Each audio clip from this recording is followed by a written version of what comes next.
Puis aussi, il y a une qualité de vie qu'on retrouve, là, la Mauricie. Là, je veux dire, il y a tellement de rivières, il y a tellement de forêts. En fait, la Mauricie, moi, je trouve que c'est une des plus belles places. Chez Norm est enregistré devant public dans la belle grande ville de Shawinigan. À la fin du segment, il y aura un quiz. Serez-vous parmi les meilleurs? Les détails seront dans la description de l'épisode. Abonnez-vous, aimez, commentez, partagez.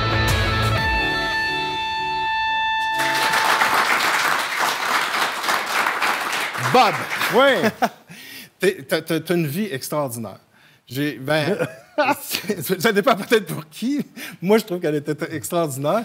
T'es vraiment un passionné dans à peu près tout ce que tu fais. Ouais. Mais parle-moi de toi quand tu étais tout petit. Là. Comment tu étais quand tu étais tout petit?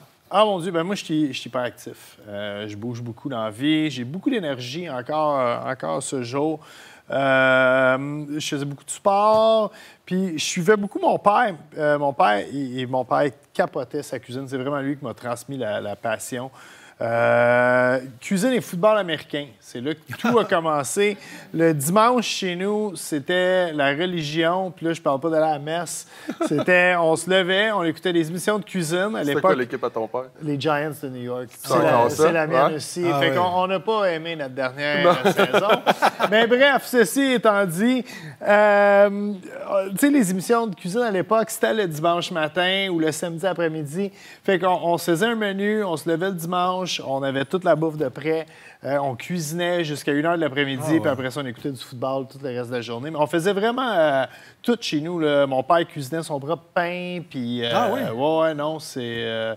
Puis par la suite, mes parents se sont divorcés. Mon père a ouvert un restaurant.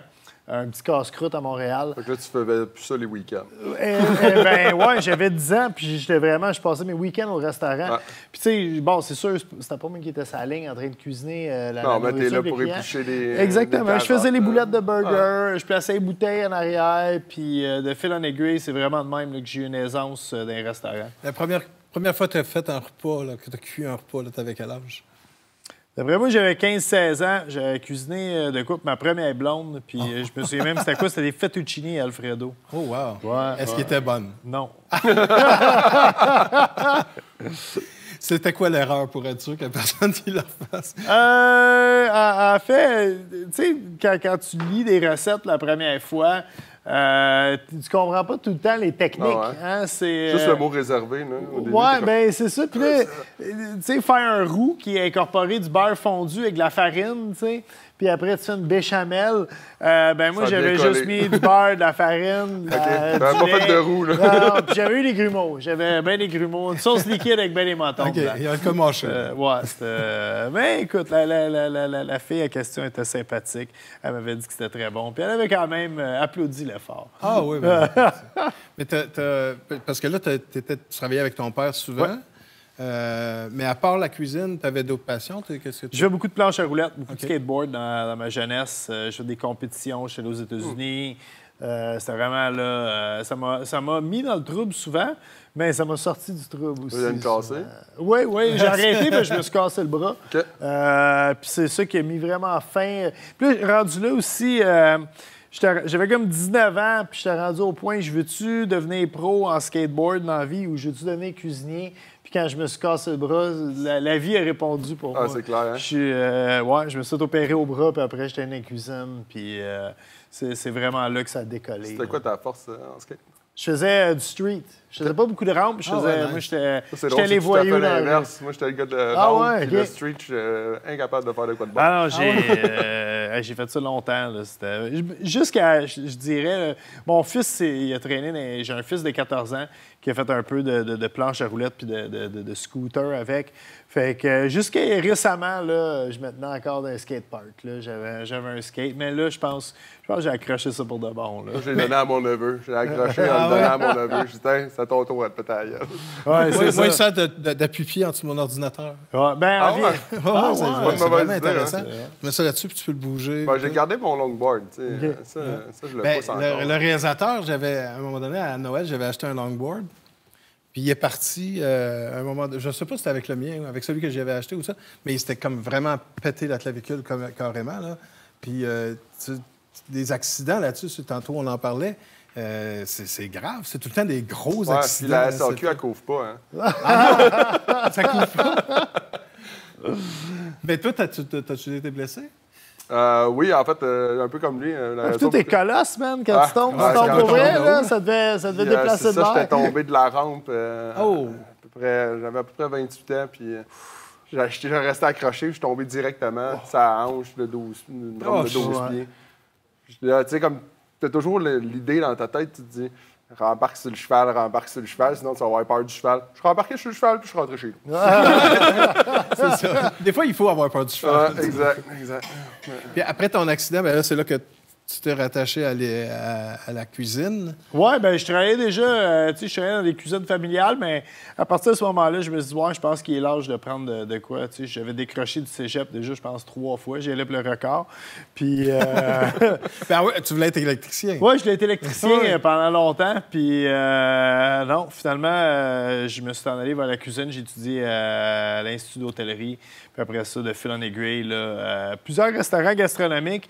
Puis avec des amis de longue date de skateboard qui faisaient des vidéos de skateboard, qui avaient tout l'équipement audiovisuel.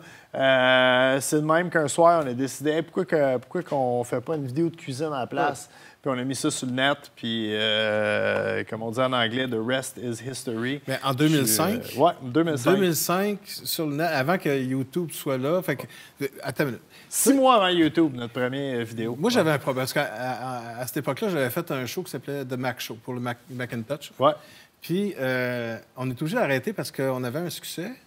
Puis, c'était cher, la bande passante. Vous autres, aviez-vous des commanditaires ou quelque chose? Comment vous avez arrangé ça? Non, je ne sais pas exactement comment on faisait ça parce que moi je suis l'animateur. OK, toi, c'est plus ton ami. Moi, je parlais bien, par exemple, parce qu'on mettait ça, on avait un site de chat.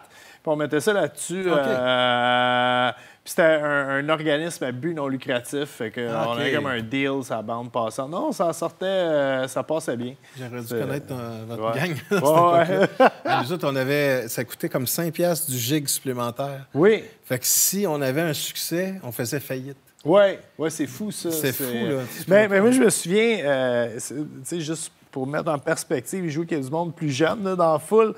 Je pointe personne, mais moi, je me souviens, on était le premier show sur un téléphone cellulaire. On avait un contrat avec TELUS. Oui. Puis, mais les téléphones, c'était encore des flips. Puis, c'était les premiers, tu sais, que tu pouvais checker de la vidéo, mais c'était pixelisé, c'était pas bon pantoute. Et quelqu'un avait téléchargé une émission complète de Bob le Chef qui durait comme 8 minutes. Puis ça y avait coûté 73$. Puis, non, c'était vraiment... c'était complètement une autre époque. Là. Puis on parle, tu sais, il y a 16-17 ans, ça, là, c'est fou.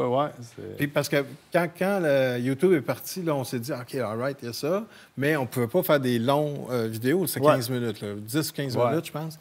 Puis ça, c'est si tu étais déjà là depuis un bout. Mais vous autres, j'ai été voir ton émission, c'était produit comme une émission de télé, là. Oui, en 2006, on faisait toutes 3 personnes. Puis si je travaillais encore, c'est moi puis un couple d'amis, qui eux sont mariés depuis 22 ans, puis je travaille avec eux autres depuis 19 ans maintenant. Puis, on fait tout ensemble. Le site web, c'est un site web indépendant. Les recettes, la façon dont ça fonctionne habituellement, moi, je fais les recettes chez nous, j'ai pris en photo, j'envoie les recettes à mon équipe, eux autres, mon équipe de 2, hein, on est moins qu'une casse d'eau. Eux autres, ils mettent en ligne, corrigent les fautes d'orthographe s'il y en a. Et habituellement, il y a un test de la recette aussi qui se fait. Comme ça, quand quelqu'un d'autre qui l'essaie. C'est tout le temps. Quelqu'un d'autre que toi, dans le fond. Oui, exactement. Parce que moi, je peux en faire 2 fois la recette, puis même si c'est mal écrite, c'est sûr que je vais réussir. C'est ça. Mais la meilleure façon de faire ça, c'est ça. Tu prends ta recette, tu l'envoies à quelqu'un qui l'a jamais fait, puis lui, il a suivi. Puis là... puis aussi, tu sais, souvent... Tu écris 4, 5, 6 recettes d'une journée parce que je fais plein d'autres affaires dans la vie. Fait que quand je me dis, OK, aujourd'hui, je fais des recettes pour le site web, ça prend 2 jours de préparation. Je fais toute l'épicerie, je fais toute une mise en place. Puis là, jour 3, là, je cuisine tout. Mais tu sais, quand le soir, j'écris les recettes, ça se peut que dans les ingrédients, elle est là, mais elle n'est pas dans la méthode. L'ingrédient, il ne se retrouve pas dans la méthode. Fait que là, la personne, quand il teste la recette, t'appelle et dit hey, je pense qu'il manque un. Qu'est-ce que je fais avec mes carottes? Là? Exactement. Là. Fait que c'est tout le temps bon de faire ça de même. Ben, c'est pas évident. Quand tu lis une recette, c'est comme si quelqu'un t'énumérait les pièces d'un moteur. Oui. Même s'il dit où le mettre, comment je fais? C'est quelque chose d'écrire des recettes parce que moi, j'ai toujours été un cuisinier de feeling, puis je travaillais dans les pommes. Puis c'était facile, tu sais. Moi, je le faisais, je goûtais, je trouvais ça bon. Il y a ça, on canne ça, puis c'est ça qu'on vend. Quand tu es rendu avec une équipe, puis c'est toi qui gères l'équipe. Faut que tu standardises. C'est ça. Faut que tu standardises tous tes plats pour que ça goûte tout le temps pareil. Fait que là, tu commences à écrire des recettes. Tu écris les ingrédients. Tu penses pas à la méthode. Après ça, ils viennent toujours te gosser. Ouais, c'est quoi? Qu'est-ce que je fais avec ça? Qu'est-ce que je fais avec ça? OK. Mais ça a été un apprentissage parce que moi, au début, je n'avais jamais fait ça. Puis quand je suis devenu chef aux pommes, puis là, j'ai toute une équipe qui me suit en arrière. C'est vraiment quelque chose d'écrire des recettes puis t'assurer que tu arrives au même résultat que si c'est moi qui le fais. Puis en plus, tu t'es écrit pour des grosses quantités. C'est ça, exact. Moi, j'ai fait pour 4 à 6 personnes. Oui, c'est ça. Moi, c'est... faut que tu multiplies. C'est à 50 personnes. Oui, c'est ça. Non, c'est quelque chose, toute une épreuve. T'aimes-tu mieux cuisiner pour des petites quantités de personnes ou pour des parce que tu travailles aussi beaucoup dans des restaurants? Là? J'aime cuisiner, en général. Je m'ennuie, tu sais, j'écoute Olivier parler, je m'ennuie de travailler dans des restaurants, puis le feeling du rush, puis la camaraderie. Ouais. C'est quelque chose qui me manque racontais, des beaucoup. fois, tu vas donner un coup de main. Des fois, ouais, j'ai des amis qui sont chefs. Des fois, ça m'arrive, là, tu sais, si vraiment j'ai rien à faire, puis vendredi soir, il manque quelqu'un. Genre, j'aime encore ça. Il y a quelque chose... La bière, elle goûte meilleure après un shift en cuisine. Puis, oui, c'est sûr. c'est fou parce que, tu sais, j'ai travaillé 24 ans dans les cuisines, fait que ça veut dire que j'ai bu beaucoup de bière dans ma vie. Et quand j'ai arrêté les cuisiniers, je me souviens, peut-être pas la première semaine, là, mais après un petit bout, j'étais comme, j'avouais quand à cette heure ma bière? Tu sais, comme, avant, c'était comme une récompense. C'était ma fin de journée, tu sais, j'avais hâte à ça. Puis là, j'étais comme, je fais quoi? Tu sais, j'ai pas le goût d'ouvrir une bière parce qu'il est 4 heures l'après-midi. Sinon, rendu à 8 heures, en plus, j'aurais bu un six-pack. C'est pas une bonne façon de vivre sa vie. Mais des bons moments, par exemple, parce que vous autres, en cuisine, vous développez... parce que vous êtes tellement proches que vous n'avez pas le choix d'avoir des moments importants. Parce qu'il y a tellement d'intensité aussi. Tu sais, quand tu vis des moments intenses, tu te rapproches vraiment plus du monde. Puis dans ces moments-là, tu sais, quand on fait 500 clients là, dans un été, puis on est dans une cuisine qui est un 3,5, je vous parle de notre réalité au pub, là. Oui, c'est tout petit, là. On est proche après. Puis en plus, vous avez toutes les marches tout le temps à descendre à chaque fois. Puis, c'est ça. Puis, tu sais, des fois, le niveau de caractère, il monte. Ça se fout des fois après. Après ça, on pleure, on jase, puis... on boit une bière. C'est ça, on boit une bière. Mais vous n'avez pas... C'est quoi ton âge? J'ai 42 ans. Ah, OK. Mais tu parlais de comment c'était plus avant, tu sais, que beaucoup de criage, comment c'était dans l'ambiance, parce que c'était ce qu'on voit à la télévision avec Ramsay, il paraît que c'est même pas... C'est pire que ça, là? Ben moi, j'ai un de mes premiers chefs. Quand j'ai sorti de l'école de cuisine, je travaillais dans un restaurant gastronomique à Montréal. Et mon premier chef, c'était l'ancien second de Gordon Ramsay. Ah, non. Parce que, tu sais, Gordon Ramsay, avant d'être à la TV, il était chef d'un des meilleurs restaurants au monde, à Londres. Puis, moi, je l'ai tout le temps dit, c'était payé en cuisine. Parce qu'il n'y avait pas de caméra. Ah, c'est ça. J'ai vu des poêlons envoler, des affaires qui ne se diraient plus en 2024. Ah oui, c'est ça. Je l'ai vécu. J'ai même vu des couteaux voler. Ah oui? Tu sais, je vous avoue, là, dans les 15 dernières années, ça a énormément changé. Ah oui? C'est plus pour le l'armée. mieux, je pense. Oui, c'est plus l'armée. C'est... Quand je suis rentré là, moi, c'était l'armée. Là. Ah oui? C'était carrément comme ça. Il fallait que ça roule droit. Là, à cette heure, le monde sont pas mal plus créatifs, puis un peu plus boblés. Puis... Mais la main-d'œuvre est plus rare aussi, ça aide, oui et non. Ça a tout été compliqué de la main-d'œuvre. Okay. Moi, j'ai toujours été capable d'avoir une bonne rétention d'employés. Ah, ben. Mais je leur ai toujours donné ce qu'ils demandaient. Peut-être pas nécessairement au côté du salaire, mais j'essayais toujours, comme souvent, c'est les congés. Fait que j'essaie de pallier beaucoup avec ça. C'est ça qui n'est pas évident aussi en cuisine. En plus du salaire, les longues heures, c'est souvent le week-end. Si t'es quelqu'un qui aime les fêtes familiales, puis tu vas aller à tous les baptêmes, toutes les fêtes, ça arrivera pas. Choisis-en 3 dans l'année, puis c'est ça. Mais en même temps, vous n'avez pas le choix. Là. C'est ouvert, il faut servir le monde. Tu n'as pas le choix. Exact. Est-ce que dans ton aventure, on va revenir un peu dans le skateboard. Je trouve ça intéressant. Parce que tu voulais devenir un pro skater. Là. Ouais. Mais t'en as, parce que, tu sais, tantôt, on en parlait un petit peu.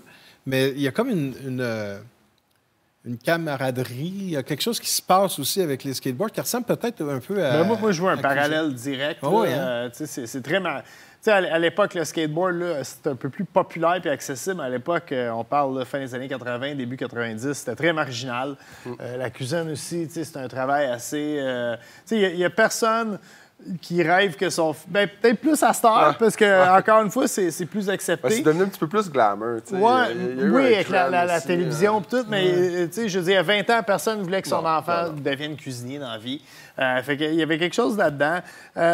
C'est autant qu'il y a une camaraderie, tu fais du skateboard avec une gang, tu fais de la cuisine avec une gang, c'est une carrière que c'est toi qui décides jusqu'où tu veux l'amener.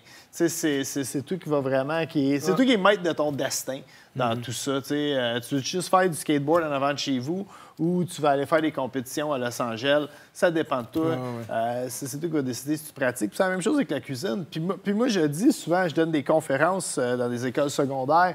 Puis je dis aux jeunes, la cuisine, c'est un métier formidable. Puis tu n'as pas besoin d'aspirer d'aller à la TV ou de travailler dans le plus grand restaurant. Je veux dire, tu peux voyager avec la cuisine. Tu peux travailler dans des cafétérias de grosses corporations ou d'universités ou de cégep, être très, très bien payé, avoir un plan dentaire et d'assurance que tu n'auras jamais au bistrot du coin de la rue. Mais tu sais, moi, c'était pas ça que je voulais. Moi, je voulais le côté plus créatif. Fait que je suis allé justement dans les plus petits bistrots, travailler dans les restaurants français, des places comme ça. Surtout les bistrots, tu sais, ça nous laisse tellement de créativité. C'est parce que c'est extraordinaire. Tu travailles le produit de A à Z. Tu fais la mise en place qui est, mettons, de midi à 5, puis après de 5 à 11 ou à minuit, mais tu fais le service. Mais tu sais, le produit qui se retrouve dans l'assiette, c'est toi qui l'as travaillé.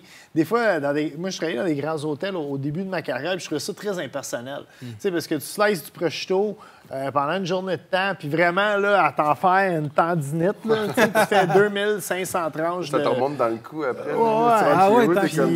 Mais tu sais pas à quoi il va servir, ce prosciutto-là. Fait que, tu sais, t'es plus un transformateur de bouffe, mais en même temps, pour certains gens, c'est ça peut-être qu'ils veulent faire. Puis moi, j'applaudis ça, pour vrai. C'est un métier tout aussi intéressant et tout aussi le fun. Là. Ah, nice. Mais parce que tu as commencé, tu étais plongeur. Oui. Et puis, il y a une histoire qui est intéressante avec ça, parce que le film, Le Plongeur, c'est comme ça que ça s'appelle? Oui. Mais c'est quelqu'un que tu connais? C'est le plongeur du Misto, où j'ai été chef pendant 12 ans. Puis c'est vraiment drôle, parce que ça a commencé, c'est un roman, Le Plongeur. Un excellent roman, là, pour vrai, là, je le conseille à tout le monde. Puis quand vous arrivez vers le milieu du livre, il y a un personnage qui s'appelle Bob dans le roman. C'est vraiment moi. C'est Bob. Puis c'est très drôle parce qu'à l'époque, mon plongeur, il étudiait Stéphane Larue, qui a écrit le livre, il étudiait en littérature. Puis, tu sais, des samedis soirs, tu sais, justement, quand ça crie, puis on fait le party, où tout le monde est le lendemain de veille, puis on travaille. Il est en train d'écrire. Ah ouais, puis il nous disait ça, il disait, un jour, je vais écrire un livre avec tout ce qui se passe. Toutes vos histoires. Puis je me souviens, je suis comme, hey, femme, lave les chaudrons, man, tu sais, quand ça arrivera pas, tu sais. Puis, un moment donné, il m'a vu, tu sais, moi, je suis un des personnages, puis il utilise mon vrai nom dans le livre. J'ai eu la chance de lire le livre avant sa sortie. Puis il m'a demandé si c'était correct d'utiliser mon nom. Puis certaines anecdotes qui sont vraiment vraies, dont un party légendaire qui s'est passé chez nous à l'époque. Pas aussi légendaire que les tiens, Norm, parce que j'entends, mais c'était quand même quelque chose.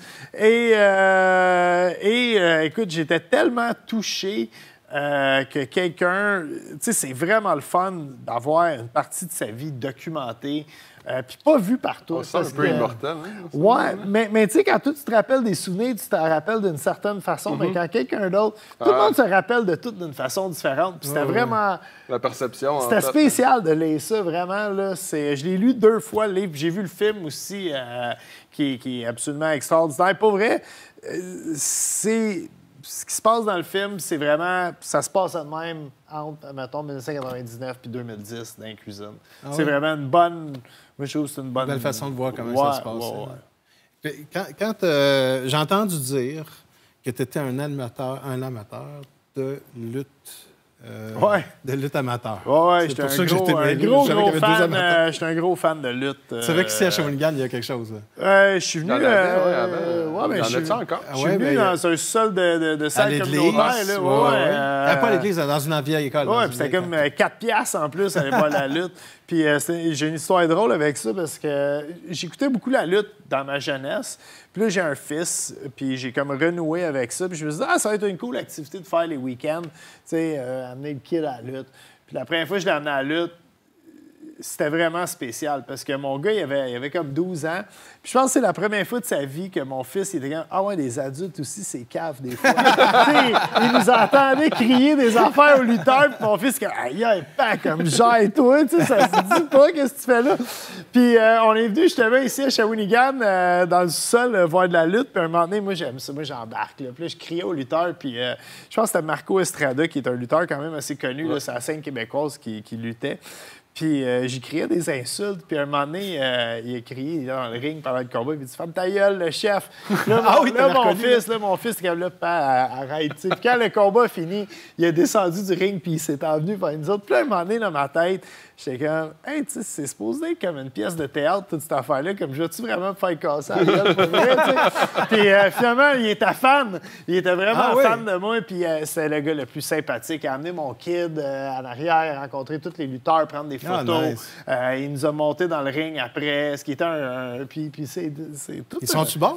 Moi, je n'ai pas été voir. Ils sont excellents. La NSPW, là, qui est la Ligue de lutte québécoise là, en ce moment, qui se promène un peu partout. C'est un Moses de bon show abordable, pour vrai. Là. C'est bien fun. Moi, je trippais beaucoup sur la lutte quand j'étais jeune. Puis quand j'étais petit, mon père avait à TUC. Parce qu'on pourrait parler de la TUC un peu. Mais mon père avait organisé un match de lutte. Puis il y avait Edouard... C'est qui n'a pas écouté mes... C'est moi. Mais il avait organisé un match de lutte pour un organisme ou quelque chose. Puis il y avait Édouard Carpentier qui était là, puis Géant Ferré. Ouais, ça, puis mon père avait pris une photo avec moi assis dans la main de Géant Ferré, puis je ne dépassais pas là. Puis lui, il avait comme une coccinelle, pas de banc. Il s'assoyait directement à terre parce qu'il n'était pas capable de rentrer dedans. Il était comme ça. Et ça m'avait... tu sais, je m'en souviens encore aujourd'hui. Moi, je vis ça avec Hugo Girard un peu. On a fait un show de barbecue. Oui. Puis Hugo va rire que je compte. Il va me détester de compter cette histoire-là. Mais Hugo, c'est un fan de chars. Il aime beaucoup les chars. Puis il s'est acheté un char sport un moment donné. Puis il a été obligé de le vendre parce qu'il était pas capable de sortir. Il était pas capable de rentrer. Il était capable de rentrer, c'était de sortir qui était compliqué. Il était pogné dans le char tout le temps. Et on riait de lui, man. Il a le dos large, Hugo, dans tous les sens du terme.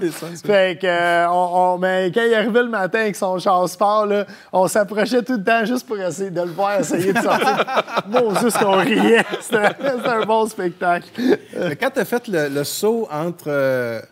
parce que là, tu faisais beaucoup de vidéos, tu en as fait énormément des vidéos, mais quand tu es arrivé à la télévision, le choc, y a-tu été gros? C'est complètement différent.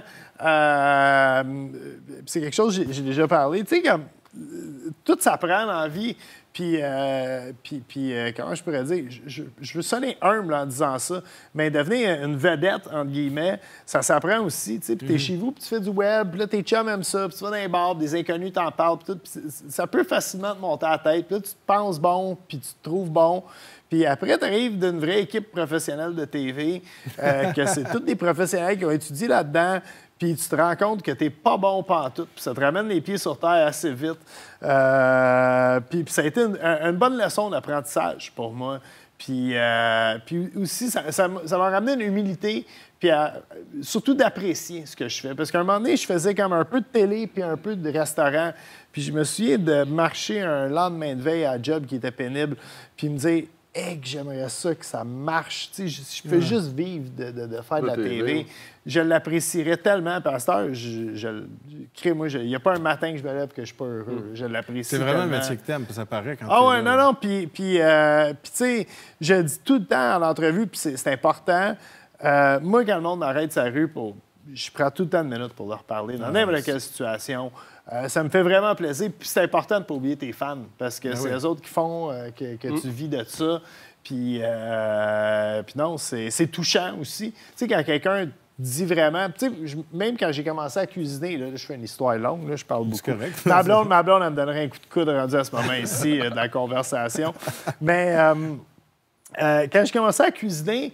quelque chose qui m'a vraiment poussé là-dedans, c'était pas l'argent, puis c'était pas les conditions de travail. J'espère que c'était pas l'argent au début. Mais j'avais 15 ans, puis je travaillais, il y a des serveurs de 35-40 ans, puis ils te traitaient comme un égal. Tu étais égal à eux dans l'espèce de hiérarchie. Puis je me souviens de me faire dire « Hey, ça, c'est une super belle salade César. Hey, good job, le jeune. Puis c'était tellement valorisant.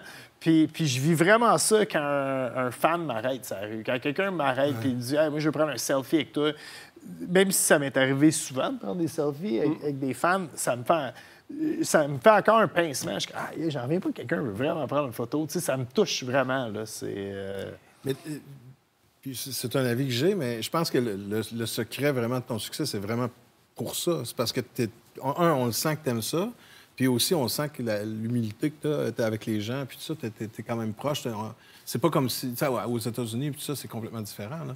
Mais ici, au Québec, les gens sont plus respectueux, premièrement, mais ils vont plus aller te voir pour te faire connaître qui t'apprécient que de crier. Puis de... Non, c'est cool. À Montréal, c'est drôle parce qu'à Montréal, tu sais, je me promène tout le temps... là, j'habite plus Montréal, mais quand j'habitais là, je me promène tout le temps en métro. Puis le monde, il m'a demandé tout le temps « Qu'est-ce que tu fais en métro? » Je dis « Man, je m'en vais travailler, je m'en vais à un tournage. » Puis comme toi, c'est chiant le stationnement à Montréal. Je prends le métro et l'autobus comme tout le monde. Là, Puis toi, tu as habité une ville alpine qui s'appelle La Tuque. Oui. On dit ça parce qu'il y a un centre de ski en plein milieu du centre-ville. Moi, je suis né à La Tuque. Ouais. C'est vraiment un coin perdu. Tu sais, t'es loin. En fait, moi, si tu pars de La Tuque à pied, il n'y a pas grand chance que tu t'en sortes vivant. Il n'y a même pas grand chance que tu sortes de La Tuque, parce que La Tuque, c'est grand. Non, mais la place la plus proche de La Tuque, c'est ici, pas mal. C'est ça, il y a Mekinac. Tu vas peut-être cogner à une porte, quelqu'un va te donner une soupe ou quelque chose.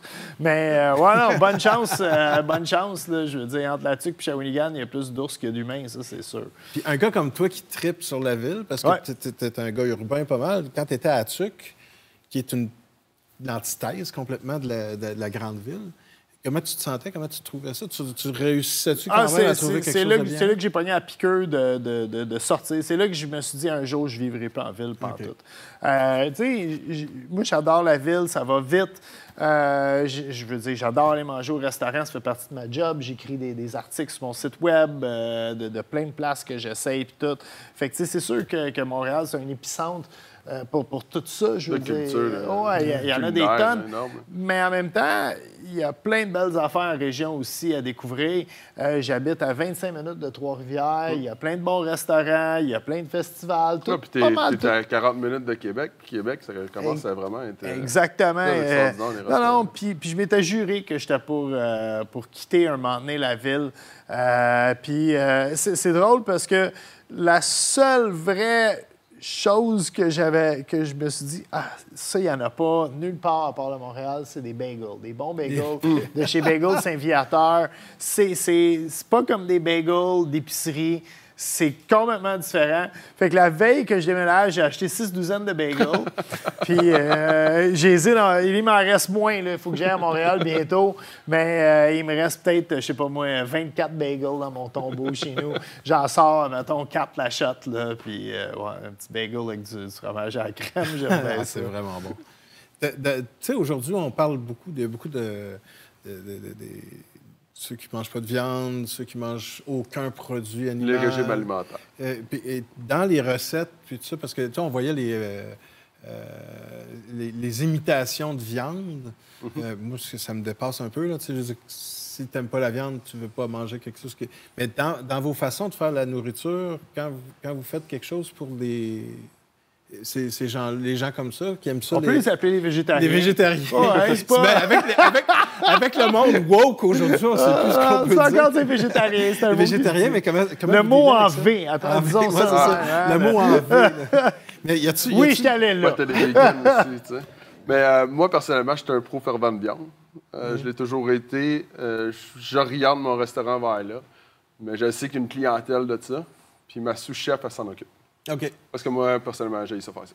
OK. Vous, t'en pas le... Toi, t'en as fait... J'adore travailler les protéines. OK. Puis c'est ça qui me fait triper. Fait qu'aller faire quelque chose que je ne mettrai pas de cœur puis je ne mettrai pas de passion, j'aime mieux le déléguer à quelqu'un d'autre que cette personne-là, elle va faire vibrer l'autre personne qui va le manger. Moi, j'ai vraiment... en fait, j'ai fait VG pour 1 mois pendant 5 ans de temps pour mon site web. C'était un défi que je m'étais donné entre mes excès du temps des fêtes et mon légendaire party du Super Bowl. Je passais le mois de janvier végétarien, puis je mangeais 28 plats végétariens. Au départ, je vais t'admettre, et que je trouvais ça tough. Puis j'essayais beaucoup justement d'y aller dans l'imitation. OK, m'a faire un spaghetti bolognaise, pas de viande. Ou des hot dogs. Puis là, je suis désolé, je sais qu'il y a des compagnies de saucisses québécoises qui font des saucisses hot dogs. C'est pas bon. Okay? Moi, j'aime pas le hot dog végétarien. J'ai été déçu par ça. Fait que pendant ce mois-là, j'ai arrêté d'en manger des hot dogs, c'est tout. Ceci étant dit, par contre, c'est quelque chose que j'ai appris sur le temps. Moi, j'ai été beaucoup entrée-métier dans des restaurants plus haut de gamme à Montréal. Puis l'entrée-métier, c'est celui qui fait tous les légumes pour tous les plats principaux. Fait que j'avais une bonne base de travailler des légumes et des féculents. Fait que déjà là, ça partait bien. Un peu comme toi, par exemple. Tu sais, je vais cuisiner le tofu parce que le tofu, ça prête à pas mal toutes les sauces. Mais, tu sais, le tempeh puis tout ça, je touche pas même à ça. Tu sais, je suis plus un gars... Si je mange... Puis même quand je mange un plat qui est végétarien, je dis jamais au monde que c'est un plat végé. C'est juste, c'est un plat que j'ai cuisiné. Il est peut-être à base de pois chiches. Puis ça, c'est quelque chose... Moi, quand j'allais au secondaire, c'était tous des clics. Il y avait des skaters, il y avait des fresh, il y avait des alternatifs, il y avait des punks, il y avait des rockers.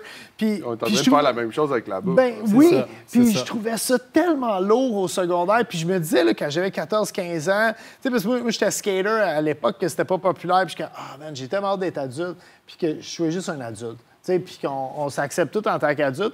Puis j'arrive adulte, puis c'est donc bien rendu compliqué. C'est pire. C'est plus compliqué. Oui, c'est pire. C'est ça. Moi, ça m'arrive de cuisiner des plats qui n'ont aucune viande ou aucun poisson dedans, mais tu sais, je dis pas... puis même, je le mets sur mes réseaux sociaux, je partage à peu près tout ce que je fais, mais je dis pas que c'est un plat végétarien, c'est juste un plat... C'est un plat de pois chiches. C'est ça. C'est exactement ça. Là, c'est une salade de betterave, puis c'est ça. Puis, une autre affaire que tu as faite qui est vraiment cool, c'est ton émission avec les non-voyants. Ah, merci. C'est quoi?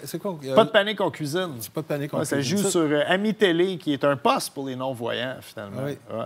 Puis, bravo au câbleau distributeur de mettre ce poste-là vraiment à part de tous les autres postes pour rendre ça presque impossible pour les non-voyants à le trouver. Non, mais il est tout le temps comme... tous les postes sont entre, mettons, 600 puis 690, puis celui-là, il est genre 822. Ben, bref, ça, c'est de même, ça marche. Mais non, ça, c'est vraiment un super beau projet. Des fois, c'est spécial. Je me suis dit, je suis en train de magasiner des articles scolaires pour mon fils. Puis une productrice que je connais m'appelle, puis elle dit « Hey, j'ai un projet pour toi, tu vas être parfait, le show, il est déjà vendu, tu sais, dis oui, puis tu le fais. » Fait que je dis « OK, c'est quoi? C'est un show de cuisine pour non-voyants. » Puis je suis comme, je peux te rappeler dans 1 heure, tu sais, comme... je vais y penser. Laisse-moi penser à ça. Puis finalement, quand on s'était assis dans le bureau, puis ils m'ont pitché le show comme il faut, c'est complètement débile parce que... Débile dans le bon sens. Ma co-animatrice, Véronique Vézina, c'est une cuisinière qui a perdu la vue suite à une maladie quand elle avait 28 ans. Puis elle s'est donnée comme mission d'apprendre aux non-voyants à cuisiner. À peu près 70 des non-voyants au Québec vivent sous le seuil de la pauvreté. Qu'est-ce qui arrive quand tu vis sous le seuil de la pauvreté? Bien, ça t'amène plein de problèmes, soit à te loger. Puis après que tu as de la misère à te loger, souvent, c'est de bien t'alimenter. Fait que nous autres, on s'est donné comme mission de montrer aux non-voyants des techniques. Puis il faut dire aussi, là, je suis pas en train de dire que les aveugles, ils trichent ou ils l'ont facile, mais la part, juste pour enlever, c'est pas vraiment un tabou, mais la part des non-voyants voient un petit peu. Ils ont un pourcentage de vision. Comme Véronique, ma co-animatrice, je pense qu'elle voit de comme 8 d'un œil. Mais je veux dire, 8 tu sais, pour lire le Nomade TV qui est sur la tasse, il faut vraiment qu'elle se le colle dans l'œil, tu sais.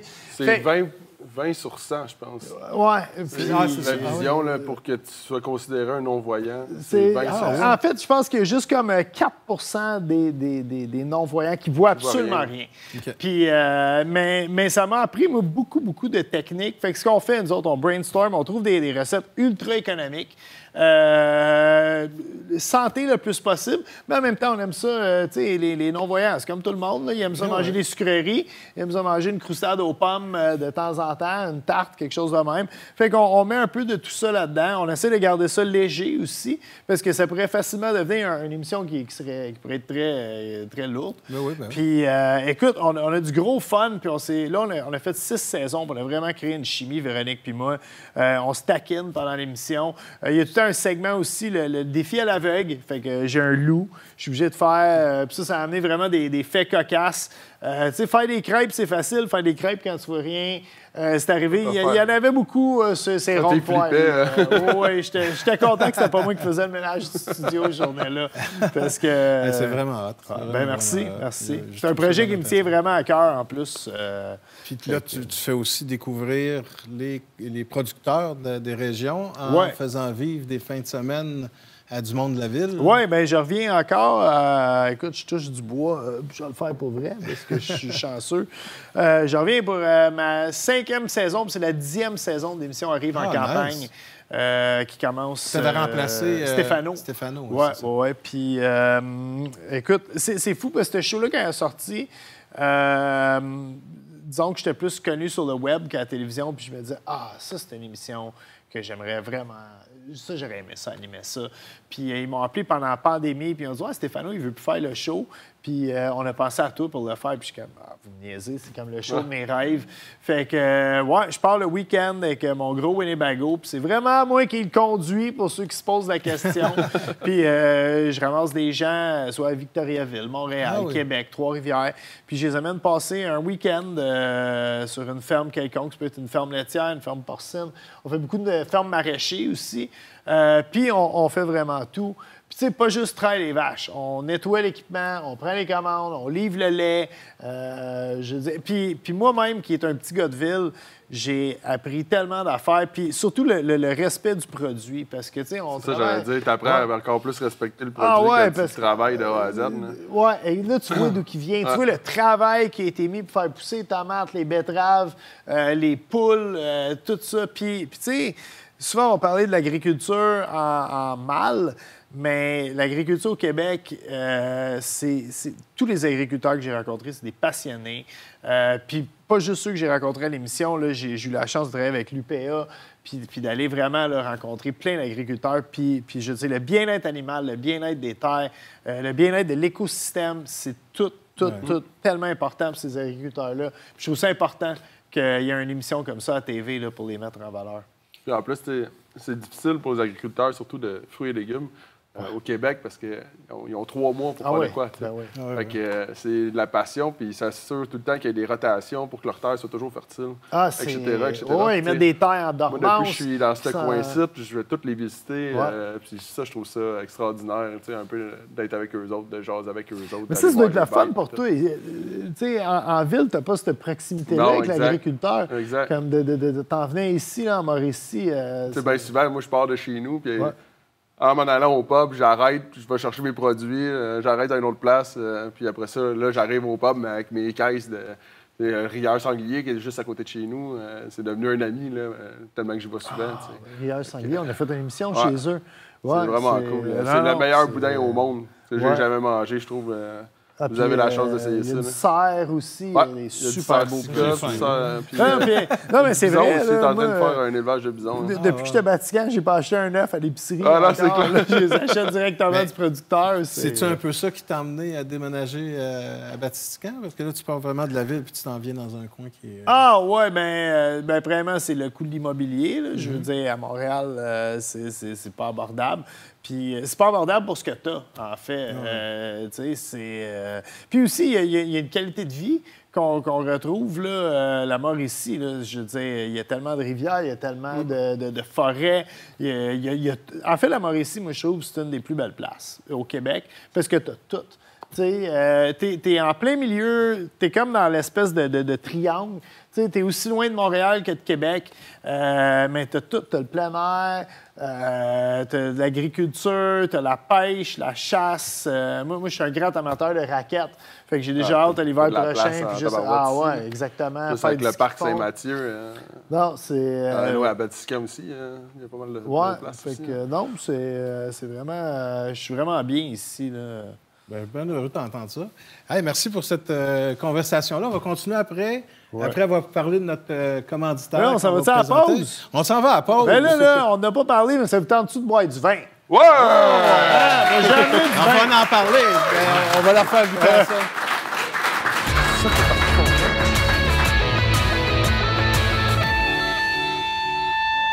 Fait qu'on est chez Norm, puis il y a un public, fait qu'on va leur servir du vin. Barbecue à Bob le Chef, disponible dans toutes les épiceries qui se respectent, de Gatineau à Gaspé. On va y aller avec un petit Pinot Grigio, légèrement fruité ici.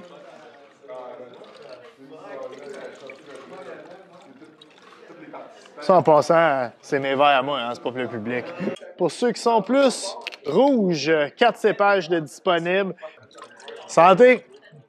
La première fois que j'ai éliminé quelqu'un, j'ai pleuré comme une madeleine. Ah ouais? Ouais. Ça faisait même pas 2 jours qu'on était ensemble. Là. Ah ouais? Toute l'émotion est sortie. J'étais pas capable de parler à la caméra, je suis tellement... Là, je droppe ma hache, j'étais comme, hey, j'espère qu'ils vont couper ça au montage. Non, parce que ça fait de la bonne tête. Je vais te dire, je pleure comme une madeleine, puis j'ai droppé ma hache. Ouais, c'est ça.